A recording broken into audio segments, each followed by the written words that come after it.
Hey guys, Alex here again, back with Jay and Solo YUGIOH. Thank you for having me on again. This deck profile is definitely, in my opinion, is the most budget-friendly Traptrix deck. So if you ever just want to have something that's like less than $50, you can take it to locals and it could be real easy. So we'll get right into the profile. So it is competitive. It is competitive. It's just yeah. low rarity. It's low rarity, and I think the most expensive card in the deck is Zeus. So. Which is about to change. Yeah, which is about to change. So I play, honestly, this is your best starter, Boudica. This searches the field spell, one of the best Traptrix monsters, and then we play 3 of that. I do play 3 Mantis. This searches any Traptrix monster that you are missing. Mostly I search Arachnacompa. If I already have the field spell, I mostly search Marmello. And then I do play 3 Traptrix Marmello. This card could be a starter as well. Any of your normal summons could pretty much be a starter for this deck. Traptrix Marmello is what lets you allow to play around Nib if you go uninterrupted. And then I play 2 Dionea, 2 Arachnacompa. Dionea is just for recursion. You can normal summon her, special summon any Traptrix from your graveyard. So you could summon Boudica back, that's a free banish. Marmello, that destroys a spell or trap on the field. And Arachnacompa is what is pretty much your Lord of Heavenly Prism, but it's worse. You just special summon it, and you could save your traps. And you are a trap deck, so you do want to save your traps. So that is all the Traptrix monsters. I do play 3 Parallel Exceed. This is one of your extenders in the deck. I wish this deck definitely did have more extenders. But right now, this is your best one because you do link off in this deck. I used to play 2, but I can't tell you how many times that this card, I saw 2 of them in my hand, so it just made it useless, so I have to play 3. And honestly, if you draw 3, I'm sorry. That's all I gotta say. So for non-engine, I play 3 Ash Blossom, 2 Droll, 1 Pot of Prosperity, and this is the Ultra one, so it's still pretty cheap. So this is what I play for mostly for hand traps. I do have imperms, they're just later on in the deck profile. I play 1 Traptrix Garden. I only play 1 of. I do play another one in the side deck, and we'll see that later on. And then for traps, 3 Traptrix Holotea. This is another card that you need to play 3 of. Best card for the Traptrix deck. It literally can be a starter as well if you just have the right cards in hand. I play 2 Floodgate Trap Holes. This card absolutely destroys any Link or Synchro deck when you're going first. Just put a monster face down and they cannot change that position for the rest while it's on the field, which is absolutely insane. I play 2 Traptrix Whole Nightmare. This card can actually be insane for a lot of effect monsters. Just to get it off the field. If you're playing against someone and they have anything that's special summons from graveyard and they're special summon that turn, you can just destroy it, get that off the field. I play only 1 Terrifying Trap-Hole Nightmare. I don't play a lot because it does have the restriction of the 2000 attack, but it could come up eventually. I do play 1 Bottomless Trap Hole. The banish effect is pretty good, but I only play it as a 1 of.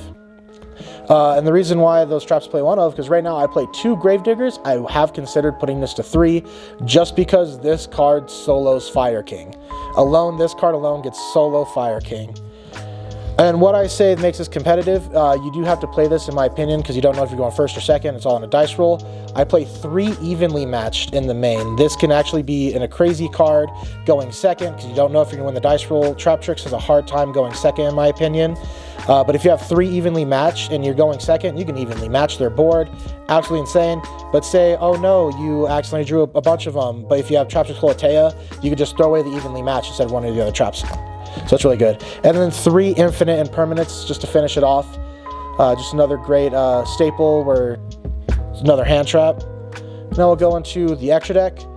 3 of your best monster right here. Sarah, you have to play it at 3. You're going to go into it a bunch, you're going to link it off, you're going to use it, you need to play 3 of this card. Never ever take out Sarah. I play 2 Pringulea.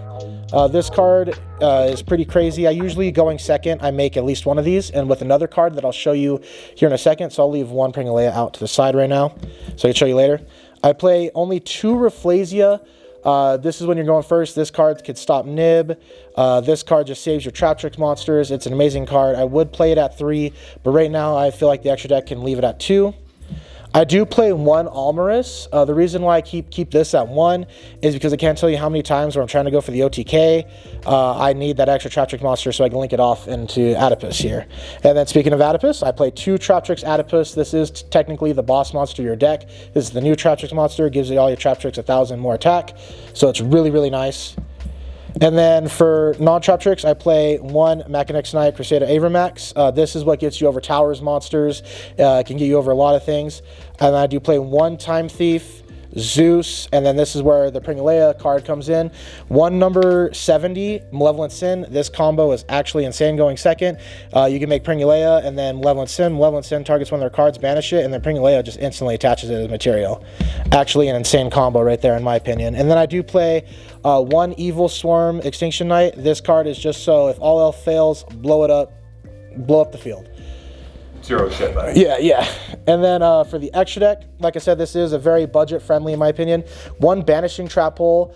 This is what makes you be able to face Pearly, Makonko, anything that has less than 1,500 attack. So it's basically the opposite of a bottomless. Wait, Frog Monarchs? Yeah, Frog Monarchs, exactly, yeah. I play 3 Kaijus, one of the, I forget what this, the Ghidorah, and then 2 Cremungus. These cards alone are just helpful against boss monsters, people that like to just sit on boards. So it's a good side deck card. And because of the Fire King structure deck, I do play now 3 common Solemn Judgments. I try to have lowest rarity of this deck as possible, and the 3... that's a real flex. Yeah, that's a real flex, trying to have the lowest rarity of this deck as possible.